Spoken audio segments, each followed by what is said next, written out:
Amen. Like I was saying, that the reason why we don't get what we ask God for is because we really don't believe He's going to give us.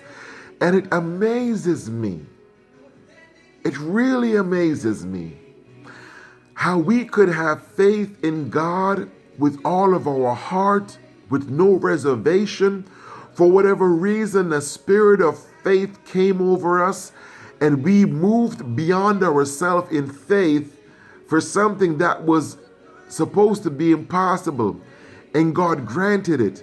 And then right after that, we believe in God for something, but our faith is not there, and we just fall apart and we just crumble before God when we already saw what God did before.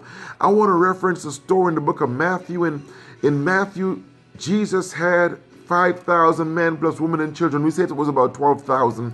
And he had to feed this multitude because they were following him and listening to his preaching all day. And he said, let us feed them lest they faint on the way back. And he didn't want anybody to come to his meeting and then go away fainted. And people said, hey, you preach all these wonderful things, you couldn't feed the people. But so he said, let's get some food. And the disciples said, we don't have any money, so we've got to feed these people. And so they found a little boy who had his lunch with him. And Jesus hijacked that kid.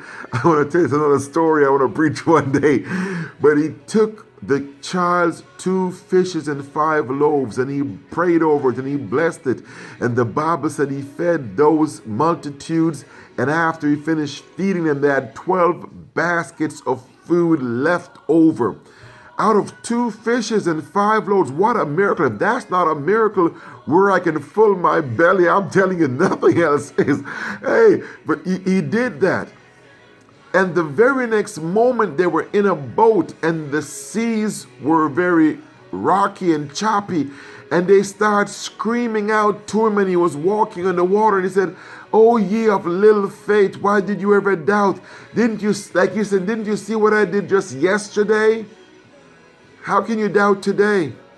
And I'm saying this to you, family, that if God brought you through something, you need to dig deep down in the very recesses of your soul and raise up that faith that God gave you to get what you got back in the day, and see what God will do for you now. Because you see, if you have faith and doubt not, you have to get rid of the doubt. He said, what if I have faith and don't doubt and it doesn't work out? It doesn't matter. God is sovereign. He will do whatever he does, whenever he does, however he does, because he is sovereign. He doesn't answer to you and me, and God knows what's best for us. And a good prayer to pray, and I'll tell you right after this when we come back to the next viewing. Blessings.